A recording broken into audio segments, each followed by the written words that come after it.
प्यारे बच्चों, स्वागत है आप सभी का एक बार फिर से आपके अपने एजुकेशनल चैनल पर। और आप हैं एजुकेशनल गुरुजी आशीष के साथ, और ये हैं आपके लिए वर्कशीट नंबर 22 22वीं हिंदी सब्जेक्ट है और क्लास 9 अगर आप 9 क्लास के स्टूडेंट हैं तो इस वीडियो को पूरा जरूर देखिए, क्योंकि ये सिर्फ वर्कशीट नहीं है, ऑनलाइन स्टडी का वो पैटर्न है जो आपको बहुत कुछ पूरे चैप्टर को समझाने वाला है। और चैप्टर का नाम है सांवले सपनों की याद। जी हाँ, 36 का ये पार्ट है। तो पूरी वीडियो देखने से पहले एक रिक्वेस्ट है आपसे, पुरानी वाली रिक्वेस्ट, वीडियो को लाइक करना बिल्कुल ना भूलें। आपका फ्री का लाइक हमें बहुत मोटिवेशन मिलता है, तो लाइक कर दीजिए और शेयर करना बिल्कुल ना भूलिए। तो चलिए, ये है आपके लिए क्षितिज में सांवले सपनों की याद। तो गद्यांश जो आप पढ़ेंगे ये एक पैटर्न है। इससे गद्यांश को समझ लिया तो आप एक बहुत बड़े पार्ट को आप समझने वाले इस चैप्टर के। तो ज़रूर आप इस वीडियो को पूरा ज़रूर समझिए। मिथकों की दुनिया में इस सवाल का जवाब तलाश करने से पहले एक नज़र कमज़ोर काया वाले उस व्यक्ति पर डाली जाए जिसे हम सालिम अली के नाम से जानते हैं। तो प्यारे बच्चों, हम सालिम अली के बारे में पढ़ रहे थे। पिछली वीडियो भी आपने देखी, पिछली वर्कशीट, जिसमें सालिम अली के बारे में आपने देखा कि वो क्या थे, एक पक्षी प्रेमी थे। सालिम अली पक्षी प्रेमी थे, वो पक्षियों से बहुत ज़्यादा प्रेम करते थे।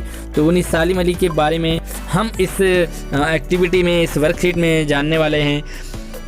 उम्र की सती तक पहुँचने में थोड़े ही दिन तो बच रहे थे, यानी कि वो 100 साल के होने वाले थे। 99, 98, 97 के होंगे, क्योंकि सती तक पहुंचने वाले हैं, है ना। तो ये एक्सप्लेन करने का एक तरीका है कि सालिम अली और कैसे हैं वो कमज़ोर काया वाले, यानी कि उनका शरीर, काया मानव शरीर होता है, ठीक है। तो काया बोलते हैं शरीर को कमज़ोर, उनका जो शरीर है वो कमज़ोर है, तो उस व्यक्ति पर डाली जाए, ठीक है।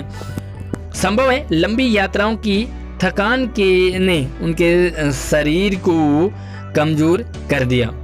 जो लंबी यात्रा है, यानी कि 100 साल होने वाले हैं, इस लंबी यात्रा ने उन्हें एक थकान सी, जैसे अब लंबे सफ़र पे जाते हैं तो एक थकान सी जैसे में फील होती है, उसी तरह से जब 100 साल उनके पूरे हो गए, शरीर भी उनका कमज़ोर सा हो गया, तो उनके 100 साल की इस यात्रा ने, इस सफ़र ने उनके शरीर को थोड़ा कमज़ोर ज़रूर कर दिया।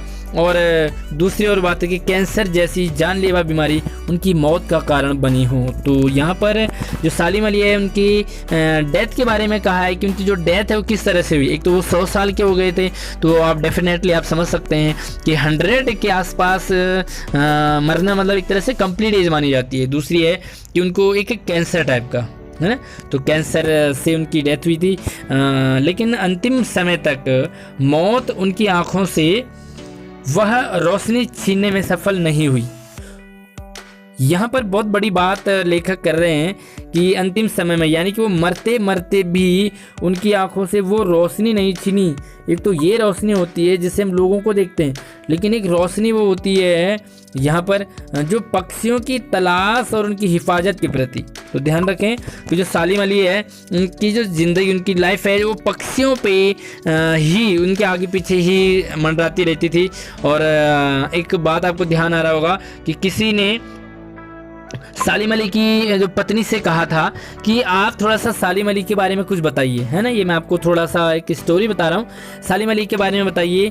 तो उनकी पत्नी ने कहा कि अगर आपने सालिम अली के बारे में जानना है तो आप मुझसे नहीं, बल्कि हमारे जो छत पे एक गौरैया आती है, एक पक्षी आती है, आप उससे पूछिए, वो सालिम अली के बारे में मुझसे ज़्यादा जानती है। तो बहुत बड़ी बात है।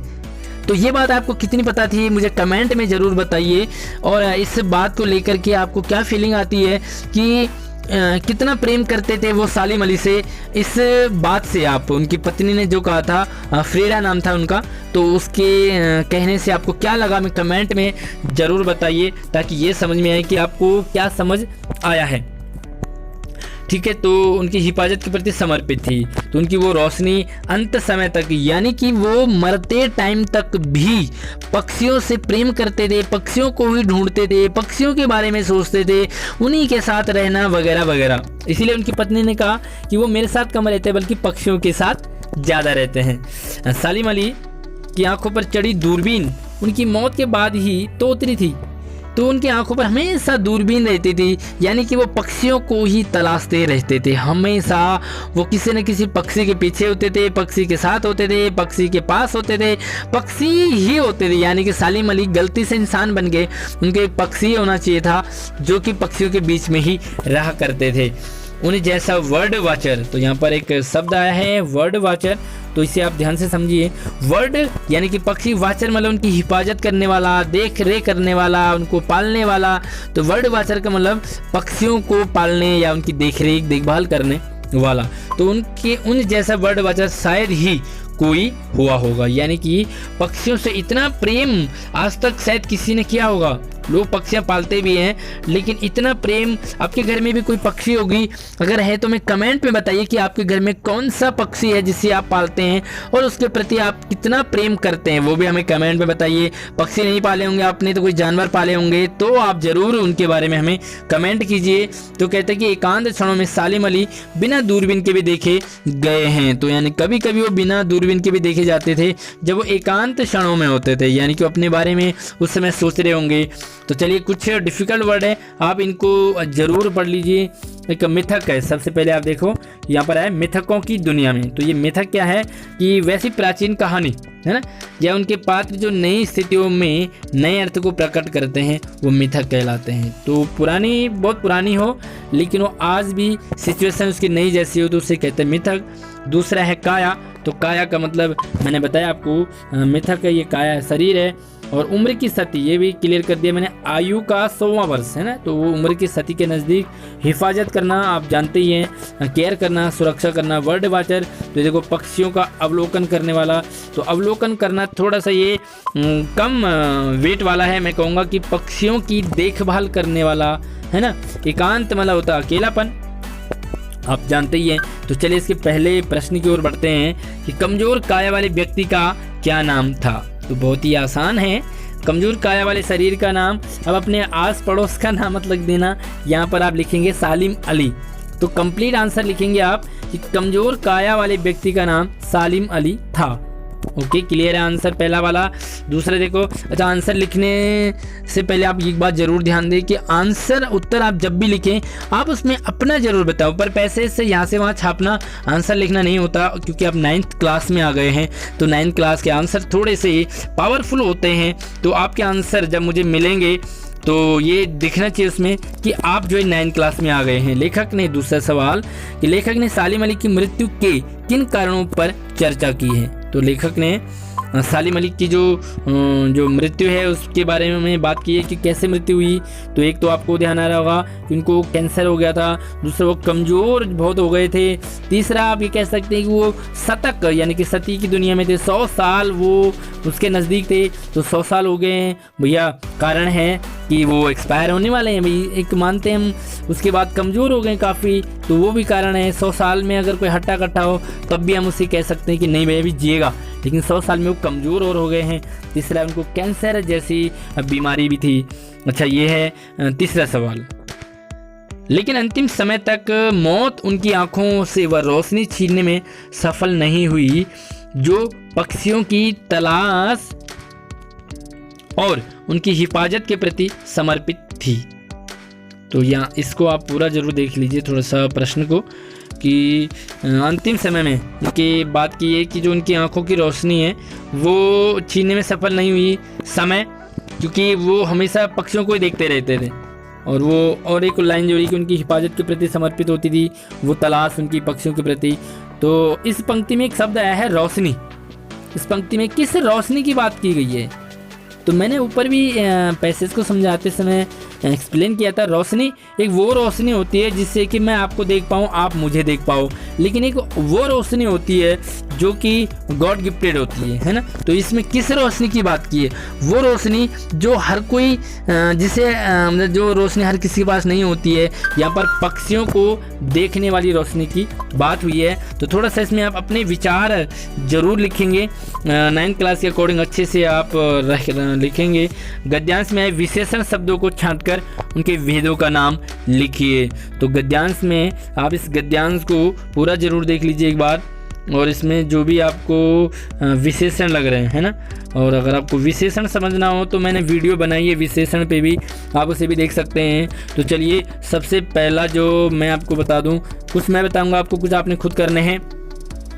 एक है आपका कमजोर काया, ठीक है, तो काया आपकी विशेष्य है, कमजोर आपका विशेषण है। तो आप ध्यान रखें, यहाँ पर ऐसे लिख देंगे, लाइन खींचेंगे और यहाँ पर लिखेंगे विशेषण, और यहाँ पर लिखेंगे विशेषण का भेद यानी भेद का नाम, और यहाँ पर लिखेंगे विशेष्य, ठीक है।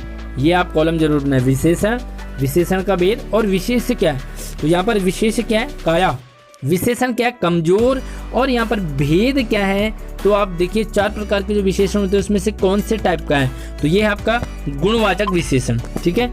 दूसरा देखो यहाँ पर एक वर्ड आया है लंबी यात्रा। ये देखिए यात्रा कैसी है, लंबी। तो लंबी जो यात्रा है वो सेम आपका इसी तरह से आप 3 कॉलम बनाएंगे, यहाँ पर विशेषण, यहाँ पर भेद, यहाँ पर विशेष्य।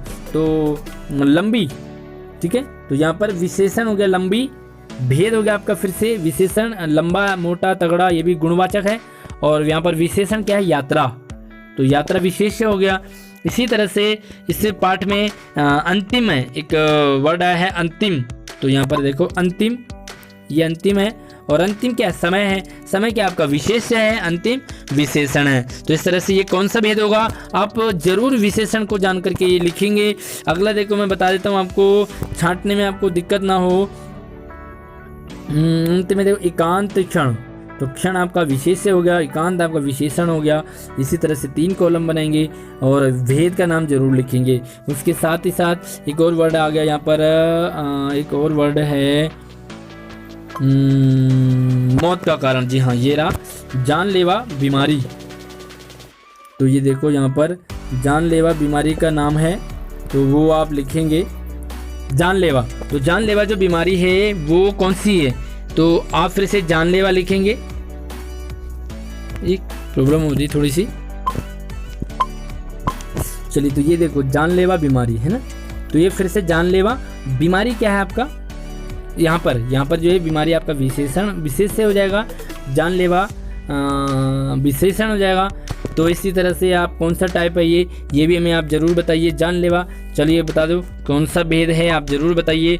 अगला प्रश्न, अगला सवाल आपकी एक्टिविटी है, बहुत ही गजब की एक्टिविटी है। क्या आपने, अच्छा ध्यान दीजिए, चौथे सवाल में आप और भी विशेषण छांट लीजिए, और पैसेज को आप स्क्रीनशॉट, जहाँ पे मैंने आपको पैसेज लिखा है तो उसकी स्क्रीनशॉट लेकर वीडियो को रोक करके वहाँ पर आप देख सकते हैं। तो और भी विशेषण हो आप हमें ज़रूर कमेंट में बताइए जो विशेषण मिला आपको। क्या आपने भी, चौथा है गतिविधि एक्टिविटी है, क्या आपने भी मोबाइल, टीवी आदि से दूर रहकर एकांत के क्षणों को महसूस किया है, जैसे कि सालिम अली करते थे। कई बार आपने देखा कि उन्हें दूरबीन से हटकर भी देखा, यानी कि दूरबीन नहीं होता था उनके पास। तो यहाँ पर आप बताइए मोबाइल, टीवी, आजकल मोबाइल जो है आप ऑनलाइन स्टडी कर रहे थे, मोबाइल के बिना तो हो ही नहीं सकता। तो मोबाइल और टीवी के बगैर भी क्या आपने कभी एकांत में अपना टाइम स्पेंड किया है, एकांत में क्या महसूस करते हैं आप, ठीक है, ये आप जरूर बताएंगे। मुझे कमेंट पे भी बता दीजिए आप। अगर आप मेरी क्लास में पढ़ते हैं तो आप, तो ये सवाल आपका आंसर मिल जाएगा, लेकिन अगर आप मेरी क्लास में नहीं पढ़ते हैं तो आप यहाँ पर अपने एकांत के क्षणों को किस तरह से महसूस करते हैं, मैं कमेंट में ज़रूर बताइए। वीडियो कैसे लगी तब भी आप सुझाव दीजिए। मिलते हैं नई वर्कशीट में, तब तक आप अपना ख्याल रखिए और वीडियो को लाइक करना बिल्कुल ना भूलिए।